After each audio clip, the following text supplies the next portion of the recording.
lahat na nag-join. Anyway, thank you for joining us this afternoon. With me is Coach Jessa. As you know, siya yung magiging coach natin for Amazon. Can you introduce yourself to us, Coach Jessa? Oh, okay. Hi, good afternoon again. My name is Jessa Condino, but you can call me Jessa or basta Jessa. I'm more comfortable with if you're just going to call me Jessa. Anyway, dun sa so I have 9 years of experience working as an online freelancer. So as for the Amazon, I'm running 4 years of working in that particular field. So I'm still learning other things about Amazon, but with the course that I'm going to share with you next week, hopefully, those are the things na experience ko, and I consider myself expert in that particular topic. So anyway, if you have questions, you can directly message me or you can send it to the Stellar GC group chat sa Facebook. Okay, thank you for that wonderful introduction. Wonderful. Anyway, may gusto lang ako tanong sa inyo, since yung iba, di ba, nag-start na kayo sa General Virtual Assistant Masterclass, meron ba kayong concerns? Or meron bang mga nahirapan? You can speak. Okay, si Ellie. Ellie's raising her hand. Ay, hi ma'am. Nandun pala Sige, po ako sige po. nandun pala ako dun sa first part, dun sa quiz, yung sa general VA po. Mhm. Yung magke-create po ng Mhm. Upwork account Mhm. and kasi po na ano po ako na disapprove po yung first na application ko with Upwork. So, itutuloy ko lang po ba or may iba pa pong kasi hindi ko rin po alam kung ba't po kung bakit po yung Upwork account ko na denied. Siguro po may something na kulang. Tapos, di ba po may tutorial tayo dun sa General Virtual Assistant Masterclass? Yes po. Paano ma-approve instantly? So, napanood niyo na po ba yun?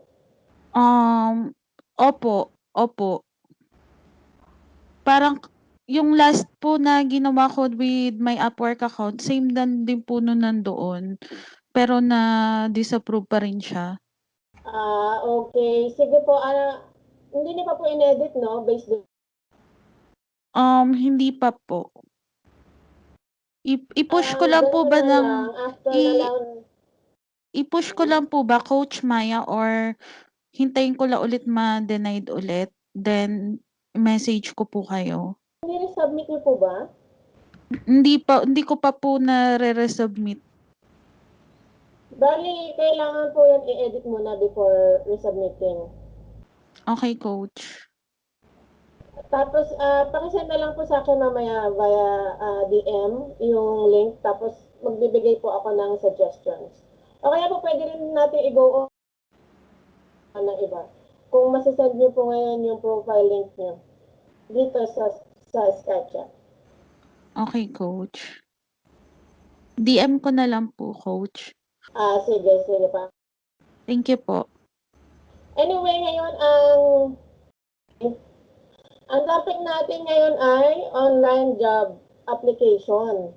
Kasi since natapos na nung iba yung course na GVA, syempre next step na doon yung pag-a-apply, di ba? So,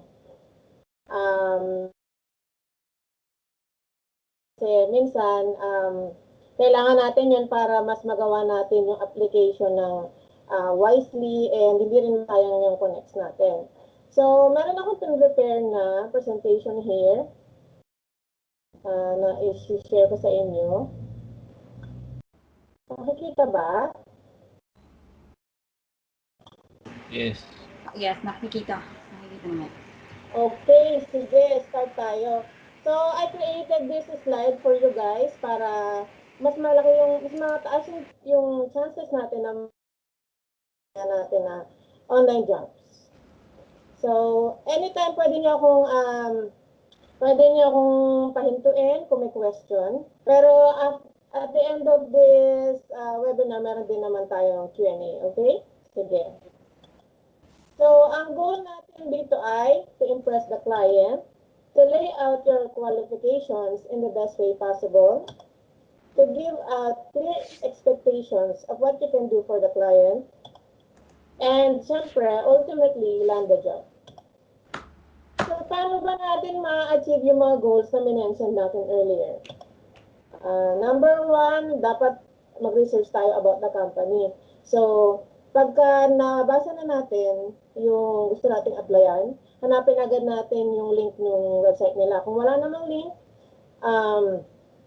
search na lang natin sa Google. Google is our friend. So, pag nakita na natin yung website, scroll around lang tayo, tingnan natin yung mga products or services na binibenta nila. Ano ba yung mga key features ng kanilang products and services? Meron ba silang mission statement? Ano ba yung nun? How do they describe themselves? And pagkatapos nun, mas okay na hanapan natin sila ng mga competitors na usually yung mas nakakaangat sa kanila. Tapos, tingnan natin ano ba yung pagkakaiba ng competitors na yun dun sa ina-applyan, sa company na ina-applyan natin. So, pag nag-research ka ng ganon, magkakaroon ka ng idea kung ano ba yung pwede mong gawin for the client. So, ano ba yung na-contribute ko sa company na to para pag sinabi ko yun sa client ay maisip niya na, ay, I should hire this person. Ganon.